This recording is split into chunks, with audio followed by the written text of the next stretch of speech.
কেউ আছেন?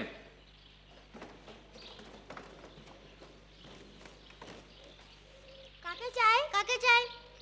তোমার বাবা মা বাড়িতে আছেন? আছে। একবার ডাকো তো। মা, ও মা, কে এসেছে দেখো। কি হয়েছে? ওমা সুব্রত, কতদিন পর। এসো এসো, উপরে এসো। চলো কল্যাণ।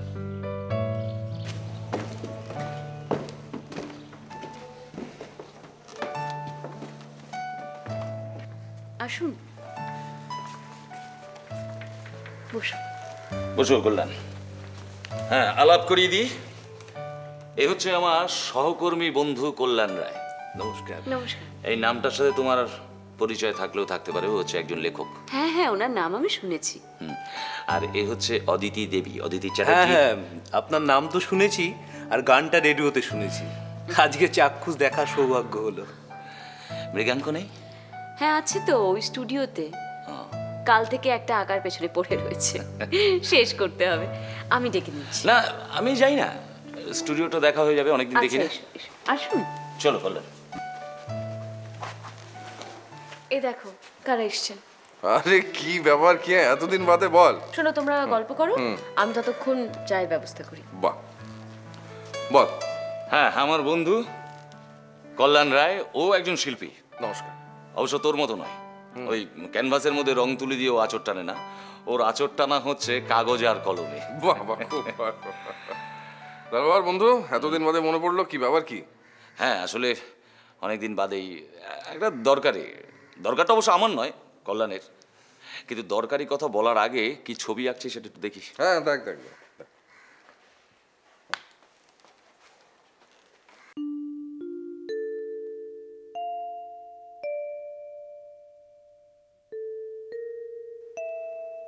বাহ, এই জন্যই বলি তোমার ছবির এত অন্ধ ভক্ত আমি। কি কল্যাণ, ভালো লাগছে না ছবিগুলো? ভীষণ ভালো। এই ছবিটা বিক্রি হয়ে গেছে। তুমি এর নাম শুনেছো? নির্মলেন্দু মজুমদার, সেতার বাজান। হ্যাঁ। উনি গতকাল এসেছিলেন, দেখলেন, পছন্দ হয়ে গেল, কিনে নিলেন। বাহ, তাহলে তুমি কমার্শিয়াল লাইন ছেড়ে এখন ফাইন আর্টসে সরে এলে নাকি? চলো, আর কথা নয়, বসার ঘরে চলো। চলো। সব আলোচনা কিন্তু পরে হবে, আগে চা আছে, সেই চাটা খেতে হবে। চা কিন্তু, বস বস, বসুন। বস কল্যাণ। হ্যাঁ, এবার বল, কি দরকার? নিন চাটা খান। হ্যাঁ, দরকারটা হচ্ছে অ্যাকচুয়ালি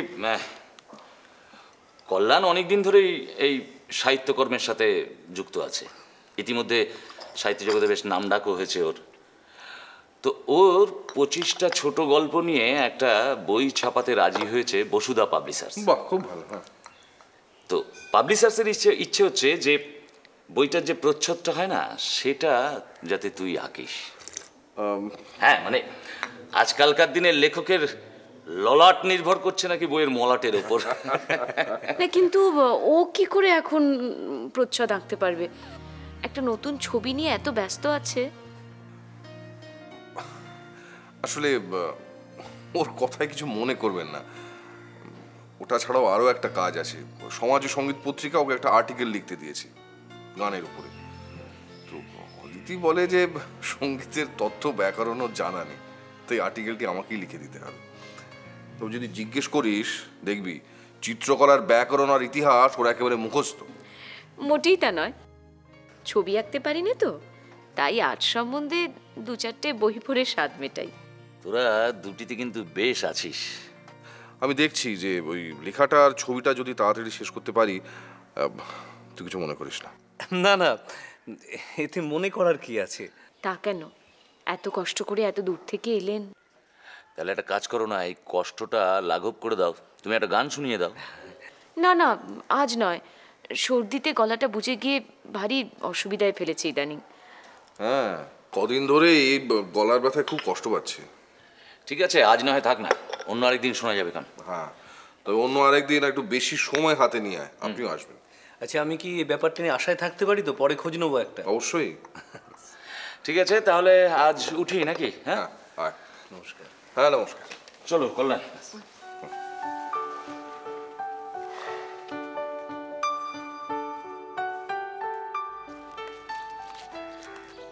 তারপর কিরম লাগলো? কার কথা বলছেন? আরে যে পরিবারটাতে এতক্ষণ ছিলে সেই পরিবারের কথা বলছি। সুদা, পরিবারটা ভালো, কিন্তু একটু বেশি রকমের ভালো। কিরকম? দাম্পত্য প্রেম ভালো জিনিস, কিন্তু একটু বাড়াবাড়ি মনে হচ্ছে না? বাড়াবাড়ি না, আগের বাড়াবাড়ির তুলনায় অনেক কম। মানে মানে সে এক মজার দাম্পত্য প্রেম কাহিনী। বেশ একটা গল্পের গন্ধ পাচ্ছি। এই এই তোমাদের হচ্ছে একটা দোষ, তোমরা সব কিছুতে এই গন্ধ শুকে বেড়াও। প্লিজ সুরদা, আমি বুঝতে পারছি এর মধ্যে একটা বেশ রসালো প্লট পাবো, আপনি বলুন না প্লিজ। বলতে পারি, একটা শর্তে। কি শর্তে? শর্ত হচ্ছে যে এই গল্পটা কিন্তু তুমি লিখতে পারবে না, কেননা ওরা আমার খুব ঘনিষ্ঠ বন্ধু। এই এই আমার কলম ছুঁয়ে প্রতিজ্ঞা করছি। থাক থাক থাক, আর শপথ করতে হবে না। তোমাদের আমি খুব চিনি, তোমাদের এই প্রতিজ্ঞা হচ্ছে পুজো সংখ্যা পর্যন্ত। এখন চলো, বাড়ি গিয়ে চা খেতে খেতে জমিয়ে গল্পটা বলা যাবে, ঠিক আছে? চলো চলুন। মৃগাঙ্ক আমার কলেজের বন্ধু ছিল, আমরা একসাথে স্কটিশে পড়তাম। ইন্টারমিডিয়েট পরীক্ষার আগেই মৃগাঙ্ক কলেজ ছেড়ে দিয়ে আর্ট কলেজে গিয়ে ভর্তি হলো। মৃগাঙ্কর বাবা চাইতো না যে সে চিত্রশিল্পী হোক, সে চেয়েছিল ছেলে তার মতন করে জীবন ধারণ করুক। মৃগাঙ্ক নাছোড়বান্দা, সে রং তুলির মধ্যে জীবন কাটাতে চেয়েছে। ছেলের অন্ধকার ভবিষ্যতের কথা ভেবেই ওর বাবা খুব বকাবকি করতো, এমনকি বাড়ি থেকে তাড়িয়ে দেবে এরকমও বলতো। বছর 5 বাদে মৃগাঙ্ক একদিন এই বাড়িতেই আসে।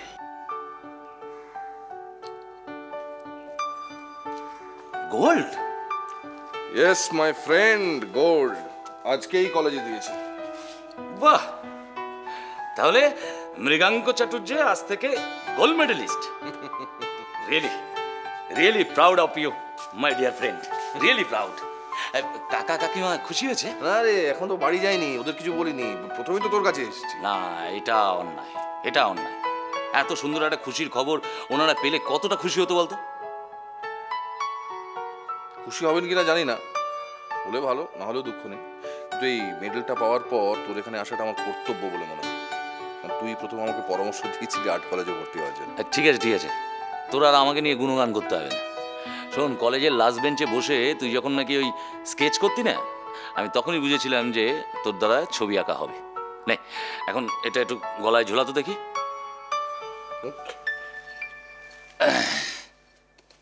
বাহ, বেশ লাগছে। দাঁড়া, তোকে আর একটা জিনিস দেখো। কি? আরে দেখ না, দেখে বল। হ্যাঁ,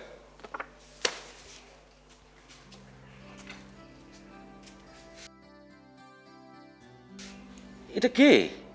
অদিতি দত্ত। কেমন দেখতে? ভালো, ভালো দেখতে। খালি দেখতে ভালো নয়, শুনতেও ভালো। মানে? মানে অসাধারণ গান গায়। আলাপ করবে?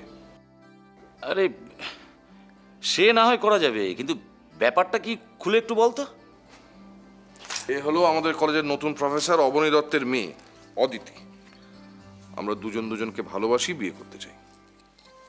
সে কি রে, এ তো ঘোরতর অসমন্য রে। এরা দত্ত, তোরা চাটুর্যে, হ্যাঁ? তোর বাবা গোরা ব্রাহ্মণ, কিছুতেই মানবে না। শুধু বর্ণেই অসম নয়, ধর্মেও খ্রিস্টান। বাহ, তো অতি উত্তম। মানে চুরুর উপর আবার ময়ূরের পালক। শোন, আমি যেটা বলছি সেটা মন দিয়ে শোন। তো কলেজের আমল শেষ হয়ে গেছে, ওই প্রফেসর তনয়ার দিকেও আর আমল দিতে হবে না। এটা ধর, দেখবি আস্তে আস্তে মায়া কেটে যাবে। না রে, ছায়ার মতো আমার সারা জীবন জুড়ে রয়েছে, মায়া কাটবে কি করে? চলি রে। কিন্তু বাড়িতে তো মেনে নেবে না। ভাবিস না, দরকারে আমি বাড়ি ছাড়তে পারি, কিন্তু অদিতিকে ছাড়বো না।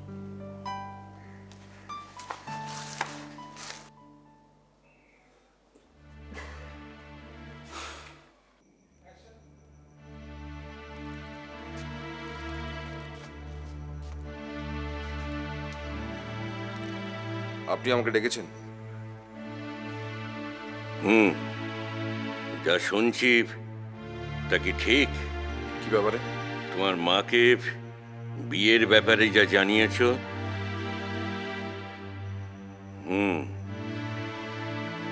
তোমার সিদ্ধান্ত জানিয়েছ, এবার আমার সিদ্ধান্ত শুনে নাও। এ বিয়ে আমি কিছুতেই মানব না। তুমি যদি সেই মেয়েটিকে বিয়ে করো, তাহলে আমি তোমাকে ত্যায্য পুত্র করব।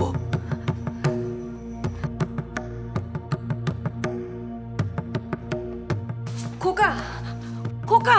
বড় বউ, দুঃখ করো না, তোমার তো আর এক ছেলে মেয়ে রইল, ওকে যেতে দাও তুমি। আমি পারবো না, আমি পারবো না, আমি পারবো না। বড় বউ, ভালোবাসার জন্য ওরা সব কিছু করতে পারে। নিজের বাবা মা, জাত, ধর্ম সবকিছু বিসর্জন দিতে পারে। মনে পচন ধরেছে, শরীরের কোনো অঙ্গে যদি পচন ধরে, যত কষ্টই হোক তাকে ছেঁটে ফেলতে হয়। পুষে রাখলে গোটা শরীরটাকেই গ্রাস করে ফেলে।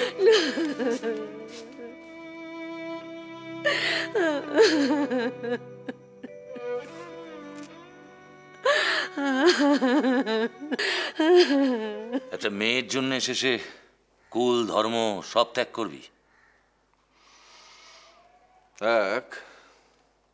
আমার তো কোনো ধর্ম নেই। আমি না হিন্দু, না খ্রিস্টান, না বৌদ্ধ, না মুসলিম। আমার একটাই ধর্ম, শিল্পীর ধর্ম।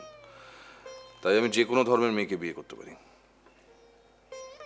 বাবা মার জন্য মন খারাপ লাগবে না? দেখ, আমার বাবা হচ্ছে গোঁড়া ব্রাহ্মণ, ধর্মভীরু, মাও তাই। আর বাবার কথার উপরে কথা বলা তার কোনো সাহস নেই। ওরা চেয়েছিল আমার নিজস্বতাকে শেষ করে একটা ধর্মের চাদর চাপা দিয়ে আমাকে মেরে ফেলতে। তাই ওরাও যত সহজে আমাকে ছেড়ে দিল, আমিও তত সহজে ওদের ছেড়ে বেরিয়ে এলাম। খারাপ লাগে ভাই বোনগুলোর জন্য। বাবার ভয় ওরা আমাকে ছেড়ে দিল। থাক, সব কথা বাদ দে। তাহলে কি তুই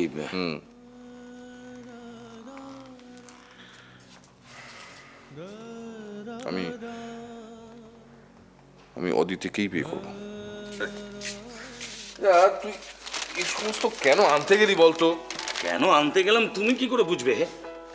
তোমার বোঝার কথা নয়। এটা হচ্ছে অদিতির, আর এগুলো তোমার। আচ্ছা, আপনি এগুলো আবার কেন? আরে বন্ধু হিসেবে বন্ধুর বিয়েতে উপহার। আরে এটা চিত্রের সঙ্গে সঙ্গীতের বিয়ে, শিল্পীর সঙ্গে শিল্পীর। তাই ভাবলাম যে এই ছোট্ট নিদর্শন আপনাদের বিয়েতে উপযুক্ত উপহার। বুঝতে বলবি না? ও সরি, হ্যাঁ বস বস প্লিজ। আপনি বুঝি কবিতা লেখেন? ভাগ্যিস কবিতা লিখি না। লিখলে না একটা পেনে নিব আস্ত থাকতো না।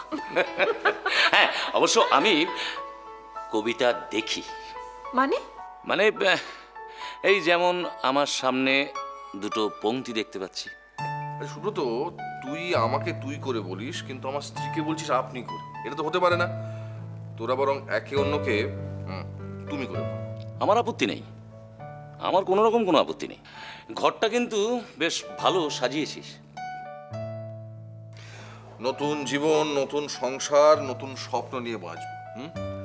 তো চারিদিকটা যদি একটু মনের মতো না হয়, দুদিনেই হাঁপিয়ে উঠবো। শোনা, তুমি আমাদের জন্য একটু কফি করে নিয়ে এসো। হ্যাঁ নিশ্চয়ই। আপনারা সরি, তোমরা বসে গল্প করো, আমি এক্ষুনি আসছি। তারপর বউকে উপহার কি দিলি?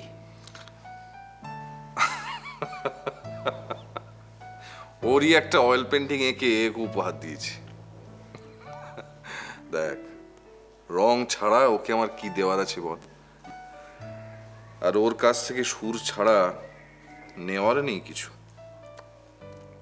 না, একটা না কৌতূহল হচ্ছে, মানে উত্তর দিবি? বল। না মানে বিয়ের সময় তো বাড়ি থেকে 1 পয়সাও পাসনি, অথচ এত বড় বাড়ি ভাড়া, দামি আসবাবপত্র, রঙিন পর্দা, দেওয়ালে সব দামি দামি ছবি, এসব পয়সা আর জোগাড়টা কোথা থেকে হচ্ছে?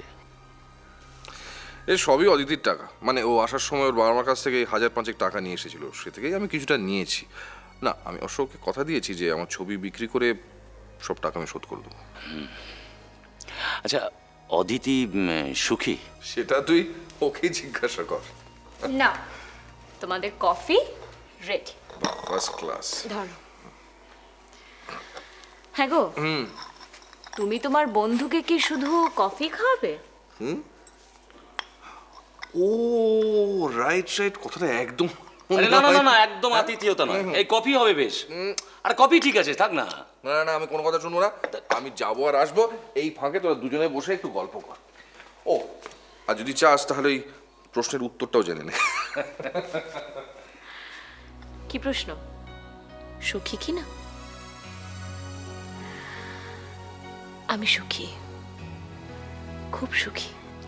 একটা কথা জিজ্ঞাসা করবো, মানে এই বিয়েতে তোমার বাবা মার আপত্তি ছিল না? ছিল তো। আমার জন্য অনেক ভালো ভালো রোজগেরে পাত্রের সন্ধান এনেছিলেন ওনারা, সুপ্রতিষ্ঠিত, সুদর্শন, ধনী। তাহলে মেয়েরা তো সাধারণত রূপবান, অর্থবান স্বামী চায়। আমি কিন্তু তা চাইনি সুব্রত। আমি আমি রূপবান চাইনি, রূপস্রষ্টা চেয়েছি, আর তাই পেয়েছি। সুখ আর প্রেমে ওদের দাম্পত্য জীবন কিন্তু ভালোই চলছিল, কিন্তু রং আর সুরে যে বেশি দিন চলতে পারে না, সেটা মৃগাঙ্ক না বুঝলেও অদিতি বুঝেছিল। আর সেই কারণেই অদিতি বাড়ি থেকে আসার সময় 5000 টাকা নিয়ে এসেছিল। আচ্ছা।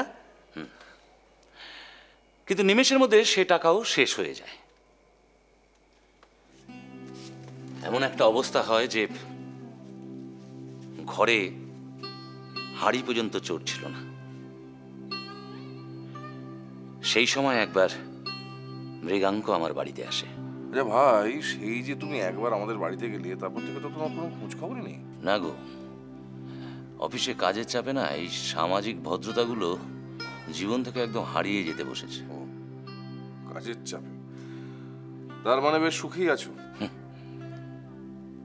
সুখ? দেখো মৃগাঙ্ক, আমরা যারা অফিসে কলম পিসি না, তারা মোটেই সুখী নয়। তাছাড়া সুখী তো তোমরা যারা প্রত্যেক দিন ক্যানভাসে তুলি বুলিয়ে নতুন নতুন ছবি সৃষ্টি করো, সুরে মন ভরিয়ে তোলো, তারাই তো সুখী। এক সময় মনে হতো যে জীবনটা রঙিন, এখন মনে হয় মরীচিকা। কি ব্যাপার বলো তো মৃগাঙ্ক, তোমায় এইরকম দেখাচ্ছে কেন? Any problem? জীবনটাই প্রবলেম, কিছুই ভালো লাগছে না। আচ্ছা মৃগাঙ্ক, তুমি কি অদিতিকে নিয়ে সুখী হওনি? জানি না।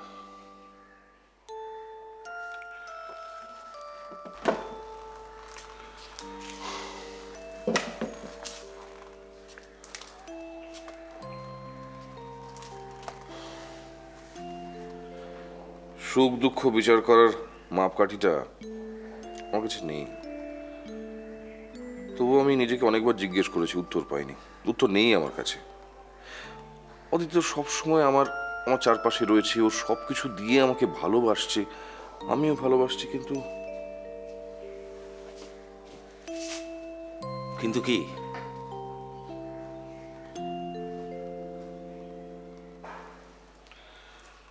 জানি না। ছবি আঁকায় কোনো উৎসাহ পাই না, চারপাশটা কিরকম ফাঁকা ফাঁকা লাগে। সবসময় মনে হয় যে কি যেন একটা নেই। তোমার কি ওদের কথা মনে পড়ছে? মানে তোমার বাড়ির লোকদের কথা মনে পড়ছে কি? না, সবার জন্য নয়, খালি খুঁড়তো বোন বুড়িটার জন্য কিরকম একটা করে। আসলে ছোটবেলা থেকে আমি ওকে লেখাপড়া শিখিয়েছি। ওর বইয়ের আঁকা পছন্দ হতো না, কত ছবি ওকে এঁকে দিয়েছি। তারপর মায়ের হাতের রান্না, সেই স্বাদ আর কোথাও পেলাম না। কত যত্ন করে ডেকে বসে খাওয়াতো। মৃগাঙ্ক, আমার মায়ের হাতের রান্নাও কিন্তু খারাপ নয়। মানে তুমি যদি চাও তো রাতের খাবারটা এখানে খেয়ে যেতে পারো। না থাক। কেন? আসলে অদিতি বলেছে যে আজকে আমার সঙ্গে খাবে, আমার জন্য অপেক্ষা করে থাকবে। সুব্রত, আমায় আমায় কিছু টাকা ধার দেবে? ধার? তবে তুমি চিন্তা করো না ভাই, আমার ছবি বিক্রি হয়ে গেলে সবার আগে আমি তোমার ধার শোধ করে দেবো। না না, ঠিক আছে।